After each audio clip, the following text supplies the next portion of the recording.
Hello, Namaste, and welcome to my YouTube channel, The Banking Insights. आजको बसाइमा हामी what is capital, what are the components of capital, and minimum CAR requirements as per Basel III and Capital Adequacy Framework 2015 भन्ने विषयमा विस्तृतमा अध्ययन गर्नेछौँ. So let's begin our today's session. In general, as per Basel III and Capital Adequacy Framework 2015, banks' total capital shall consist of major two elements. They are Tier 1 capital and Tier 2 capital. Also, we can say that Tier 1 capital as core capital and Tier 2 capital as supplementary capital. Tier 1 capital, जसलाई हामी core capital पनि भन्दछौँ, नेपालीमा यसलाई हामी अझै प्राथमिक पुँजी भनेर भन्दछौँ. टायर क्यापिटलको क्यापिटलभित्र common equity tier 1 capital and additional tier 1 capital पर्दछ. ल, अब हामी यी दुई क्यापिटललाई अझ विस्तृत रूपमा पालै पालो डिस्कस गरौँ है त. Tyre 1 capital. So, at first, let's discuss what are the features of Tier 1 capital. Tier 1 capital has highest loss absorbing capacity. It means that Tier 1 capital has to absorb any losses ahead of any other capital. It means that Tier 1 capital is the primary capital which is available to absorb any losses that bank may suffer. यसको भन्नुको अर्थ के हो भन्दाखेरि यदि bank घाटामा गयो अथवा bank इन्सल्भेन्ट भयो भने सबैभन्दा पहिला ती घाटाहरूलाई टायर 1 क्यापिटलले बेहोर्ने गर्दछ. Number 2, Tier 1 capital is more reliable than Tier 2 capital. Reliable in the sense that Tier 1 capital is the highest liquid form of capital. Also, if Tier 1 capital is sufficient, it means that bank's financial health is in good condition. In other words, we can also say that Tier 1 capital is a very good indicator of bank's financial health. अनि अर्को पोइन्टमा छ, in order to rank as Tier 1 capital, capital must be fully paid up. त्यो capital Tier 1 capitalमा समावेश हुनको लागि capital must be fully paid up and have no fixed servicing or dividend cost attached. Tier 1 capital can be further subdivided into common equity Tier 1 capital CET1 and additional Tier 1 capital. Okay. ल, अब हामी अर्को स्लाइडमा what are the components of common equity Tier 1 capital भनेर विस्तृतमा अध्ययन गर्नेछौँ. Tier 1 capital भित्रको first type रहेको छ common equity Tier 1 capital. Common equity Tier 1 capital is recognized as the highest quality component of capital, जसले बैंकको सोल्भेन्सीलाई इन्स्योर गर्छ. It means that Tier 1 capital को दुईवटा टाइप CET1 र AT1 मध्ये CET1 common equity Tier 1 capital contains highest quality component of capital than additional capital. And also, it is the primary form of funding which is freely available to absorb any type of losses. Now, let's see what type of capital comes under CET1. हाम्रो first नम्बरमा रहेको छ common shares, जसलाई हामी share holders equity अथवा ordinary shares पनि भन्छौँ. Share issue गरेर प्राप्त गरेको पैसा नै कमन सेयर्स भित्र पर्दछ. कमन सेयर्सहरू फुल्ली पेड अप चाहिँ हुन पर्यो. त्यस्तै नम्बर 2 मा रहेको छ स्टक सरप्लस अथवा शेयर प्रिमियम. यदि पार भ्यालु भन्दा बढी अमाउन्टमा शेयर इस्यु गरिन्छ भने सो बढी अमाउन्टलाई शेयर प्रिमियम भनिन्छ. त्यस्तै गरी नम्बर 3 मा रहेको छ general reserve. As per NRB act net प्रॉफिटको 20% लाई लिएर हामीले जनरल रिजर्भमा राख्नु पर्दछ र सो पैसा पनि कमन इक्विटी टायर 1 क्यापिटल भित्र पर्दछ. त्यस्तै गरी हाम्रो फोर्थ नम्बरमा रहेको छ रिटेन अर्निङ. रिटेन अर्निङ भनेको प्रॉफिटकै अंश भएको हुनाले रिटेन अर्निङ अन्तर्गतको पैसा पनि हाम्रो कमन इक्विटी टायर 1 क्यापिटल भित्र पर्दछ. त्यस्तै गरी फिफ्थ नम्बरमा रहेको छ unaudited current year cumulative profit, but after all provisions including staff bonus and taxes as well as regulatory adjustment. त्यस्तै गरी हाम्रो 6th नम्बरमा रहेको छ क्यापिटल रिडम्सन रिजर्भ। यो भनेको कस्तो भन्दाखेरि भोलिका दिनमा यदि क्यापिटललाई रिडिम गर्नुपर्ने हुन्छ भने, रिडिम भनेको पेमेन्ट, यदि भोलिका दिनमा कुनै क्यापिटललाई रिडिम गर्नुपर्ने हुन्छ भने त्यस्ता पेमेन्टको लागि आज नै रिजर्भ क्रिएट गरेर राखिन्छ र त्यस्तो रिजर्भलाई हामी क्यापिटल रिडेम्सन रिजर्भ भनेर भन्दछौँ। र त्यस्तै गरी 7th नम्बरमा रहेको छ capital adjustment reserves created in respect of increasing the capital base of the bank. It means that भविष्यमा यदि ब्याङ्कको क्यापिटल बेसलाई इन्क्रिज गर्नुपर्ने राष्ट्र ब्याङ्कको प्रावधान आयो भने त्यसको लागि अगाडिदेखि नै एक किसिमको रिजर्भ क्रिएट गरिन्छ र सो रिजर्भलाई हामीले क्यापिटल एडजस्टमेन्ट रिजर्भ भनेर भन्दछौँ। त्यस्तै गरी तपाईको 8th नम्बरमा रहेको छ dividend equalization reserves created for maintaining stability of dividend to share holders. त्यस्तै अर्को रहेको छ तपाईको 9th नम्बरमा other any kind of free and disclose reserve है। तपाईको अन्य फ्री रिजर्भहरू पनि तपाईको कमन इक्विटी टायर 1 क्यापिटल भित्र पर्दछन्। त्यसै गरी लास्ट नम्बरमा रहेको छ bargain purchase gain arises on merger and acquisition है त। तपाईको यति 10 वटा पोइन्ट पछि लास्टमा तपाईको लेस गर्नुपर्छ केही रेगुलेटरी एडजस्टमेन्टहरू, केही deductions applied in the calculation of common equity tier 1 capital.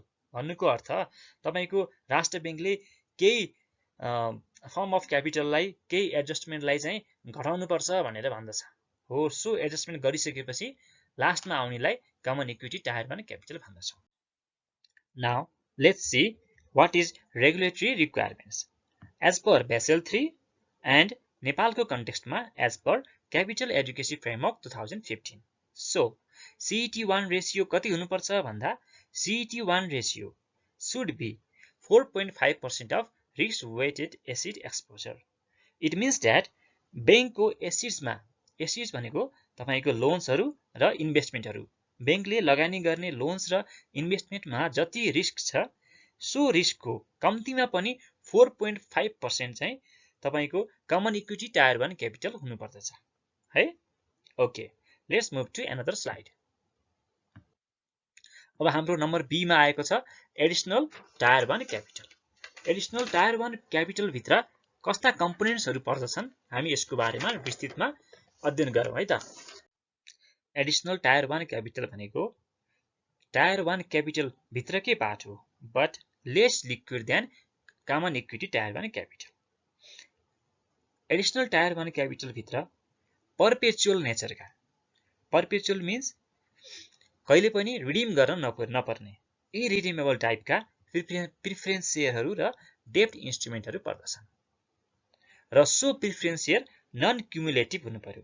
Non cumulative means that यदि कुनै वर्षमा ब्याङ्कले राम्रो गर्न सकेन र प्रिफरेन्स सेयर होल्डरलाई डिभिडेन्ड दिन सकेन भने अर्को वर्षमा बाँकी रहेको पुरानो वर्षको डिभिडेन्डलाई दिइराख्नु परेन है त। र सो किसिमका सेयर इन्स्ट्रुमेन्टहरू इस्यु गर्दा यदि प्रिमियममा गरिन्छ भने सो प्रिमियम बापत प्राप्त गरेको पैसा पनि एडिसनल टायर 1 क्यापिटलमा इन्क्लुड गरिन्छ। र लास्टमा एज आई अलरेडी सेड त्यस्तै पहिला जस्तै रेगुलेटरी एडजस्टमेन्टलाई लेस गर्नु पर्यो, deductions applied in the calculation of additional tier 1 capital त्यस्ता डिडक्सन्सलाई लेस गर्नु पर्यो र लेस गरिसकेपछि प्राप्त हुने क्यापिटललाई हामी एडिसनल टायर 1 क्यापिटल भन्दछौँ है त। अब हामी जाउँ रेगुलेटरी रिक्वायरमेन्ट्स तर्फ। एज पर बेसल 3 एन्ड नेपालको कन्टेक्स्टमा as per capital adequacy framework 2015 minimum tier 1 capital ratio should be 6% of risk weight asset exposure. It means that तपाईको 6% भित्र common equity tier 1 capital is already 4.5% भनेपछि बाँकी रहेको 1.5% of risk weight asset exposure should be from additional tyre 1 र यो 6% चाहिँ excluding capital conservation buffer है त। Okay, now let's move to another slide. Deductions from tier 1 capital. Tier 1 क्यापिटलबाट के कस्ता किसिमका क्यापिटल इन्स्ट्रुमेन्ट्सहरूलाई एसिड्सहरूलाई डिडक्सन गर्न मिल्छ त। तपाईको 1 नम्बरमा रहेको छ बुक भ्यालु अफ गुडविल, त्यस्तै गरी 2 नम्बरमा रहेको छ डेफर्ड ट्याक्स एसिड, त्यस्तै गरी अर्को रहेको छ miscellaneous expenditure to the extent not written off. Written off नभएका मिसलेनियस एक्सपेन्डिचरहरूलाई पनि हामीले टायर 1 क्यापिटलबाट घटाउने गर्दछौँ। त्यस्तै गरी अर्को रहेको छ investment in security of financial institutions licensed by NRB.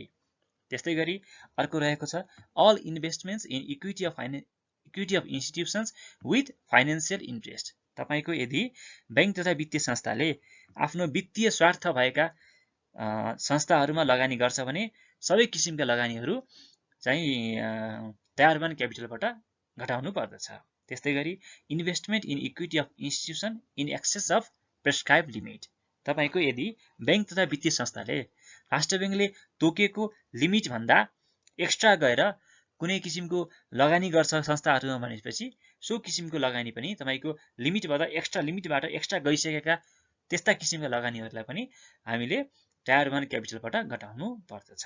त्यस्तै गरी अरु रहेको छ reciprocal cross holding of banks capital. त्यस्तै अर्को रहेको छ cash flow has reserve, defined benefit pension fund and negative balance of reserve account. Okay, अब हामी डिस्कस गर्छौं टायर 2 क्यापिटलको बारेमा, which is also known as supplementary capital. So now let's have a look what comes under tier 2 capital. First नम्बरमा रहेको छ हाम्रो preference share capital. खास गरी 3 किसिमका अथवा भन्दा 3 नेचरका प्रिफरेन्स शेयर क्यापिटलहरू यसमा पर्दछन्। जस्तै फर्स्टमा आउँछ हाम्रो perpetual cumulative preference share PCPS। त्यस्तै सेकेन्ड नम्बरमा आउँछ हाम्रो redeemable but non cumulative preference share. त्यस्तै लास्टमा रहेको छ redeemable but cumulative preference share. यी सबै प्रिफरेन्स शेयर क्यापिटलको म्याच्युरिटी चाहिँ एटलिस्ट 5 वर्ष हुनु पर्यो है त। त्यस्तै सेकेन्ड नम्बरमा रहेको छ सबओर्डिनेटेड टर्म डेब्ट। नेपालीमा हामी यसलाई अधीनस्थ ऋण उपकरण भनेर भन्दछौँ। यो भनेको एक किसिमको डिभेन्चर नै हो, बट यसको चाहिँ म्याच्युरिटी पिरियड एटलिस्ट 5 इयर्स हुन पर्यो। अगाडि हामीले टायर 1 क्यापिटलमा पढ्दाखेरि पर्पेचुअल नेचरका डिभेन्चरहरू पर्दछन् टायर 1 क्यापिटलमा भनेर बुझ्यौं भने टायर 2 क्यापिटलमा चाहिँ मिनिमम 5 इयर्स म्याच्युरिटी भएका टर्म डेब्टहरू पर्दछन्। त्यस्तै हाम्रो नम्बर 3 मा रहेको छ हाइब्रिड क्यापिटल इन्स्ट्रुमेन्ट्स। यो भनेको त्यस्ता क्यापिटल इन्स्ट्रुमेन्ट्सहरू हुन् which shows the feature of both debenture as well as capital. For example, convertible bondsहरू जुन केही वर्ष डिभेन्चरहरू जस्तै रहन्छन् र त्यसपछि इक्विटी शेयरमा आफै कन्भर्ट हुने गर्दछन्। त्यस्तै यी माथिका शेयर इन्स्ट्रुमेन्टहरू इस्यु गर्दाखेरि यदि प्रिमियममा गरिन्छ भने सो प्रिमियम बापत प्राप्त भएको पैसा पनि हाम्रो टायर 2 क्यापिटल अन्तर्गत पर्दछ। त्यस्तै फिफ्थ नम्बरमा रहेको छ हाम्रो general loan loss provision limited to a maximum of 1.25% of total credit risk weighted exposure, जसको लिमिट 1.25% अफ टोटल हाम्रो रिस्क वेटेड एसेट्स हुने गर्दछ। त्यस्तै गरी लास्टमा हाम्रो मुख्यतया दुईवटा रिजर्भ्सहरू टायर 2 क्यापिटलमा पर्दछन्। जस्तै एक्सचेन्ज इक्वलाइजेसन रिजर्भ्स र अर्को आउँछ इन्भेस्टमेन्ट एडजस्टमेन्ट रिजर्भ्स। अगाडि टायर 1 क्यापिटलमा हामीले क्यापिटलसँग सम्बन्धित रिजर्भहरूको बारेमा अध्ययन गर्यौं, जस्तै क्यापिटल एडजस्टमेन्ट रिजर्भ्स र अर्को क्यापिटल रिडम्सन रिजर्भ्स। तर टायर 2 क्यापिटलमा चाहिँ हामीले एक्सचेन्ज इक्वलाइजेसन रिजर्भ्स हुन्छ भनेर बुझ्यौं र लास्टमा हाम्रो इन्भेस्टमेन्ट एडजस्टमेन्ट रिजर्भ्स पनि हुन्छ भनेर बुझ्यौं। र अन्त्यमा आएर टायर 2 क्यापिटलमा पनि टायर 1 क्यापिटलमा जस्तै केही रेगुलेटरी एडजस्टमेन्टहरू घटाउनु पर्दछ र यसरी घटाएर आएको फिगरलाई हामी भन्दछौं टायर 2 क्यापिटल। ओके, र अब लागौं रेगुलेटरी रिक्वायरमेन्ट्स तर्फ। एज पर बेसल 3 र नेपालको कन्टेक्स्टमा as per capital adequacy framework 2015 minimum total capital ratio should be 8.5% of risk weight assets. र यो 8.5% मा टायर 1 क्यापिटलको चाहिँ 6% रहन्छ भने बाँकी चाहिँ टायर 2 क्यापिटलको रहन्छ, excluding capital conservation buffer. Also, with capital conservation buffer, minimum total capital ratio should be 11% of risk weighted assets. Okay, र आजको सेसन यही समाप्त हुन्छ। क्यापिटल फन्ड्सको बारेमा मैले तपाईहरुलाई बुझाउन सके या सकिन, कृपया जेन्युइन फिडब्याक दिनुहोला। हस्त, थ्यांक यू।